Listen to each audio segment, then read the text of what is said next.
Radio Fynbos is vanoggend dan nou hier by Karoo Spens en ons is nie alleen nie. Ons het nou vir Flora Fynbos gebring, Ursula en David, om nou so 'n bietjie iets te kom happie by julle wat lekker is.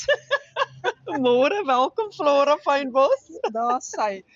Nou ons wil 'n bietjie hoor, julle kos is baie gewild, maar uit julle oogpunt uit, wat sal jy sê is julle gewildste? Definitief die pappenkaaiings.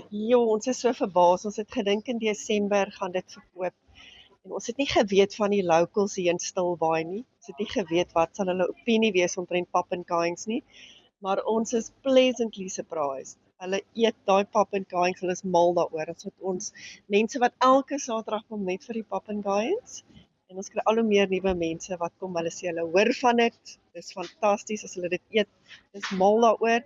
Dis lekker pap met die kaaiings, dis skaapkaaiings, nie varkkaaiings nie. En boor dit is daar 'n lekker tuisgemaakte smoor wat ons bedien saam met dit. Nou luisteraars, ek kan vir julle sê, ons dink altyd ons gaan die pappenkaaiings hou vir die braai van die middag. Maar dit kan nie so lank hou nie. Daardie reuk is heerlik. En sê jy vir my wat nou kyk na hierdie stukkie advertensie. Wanneer laas het jy regte pap geëet, regte kaaiings en lekker smoorsous?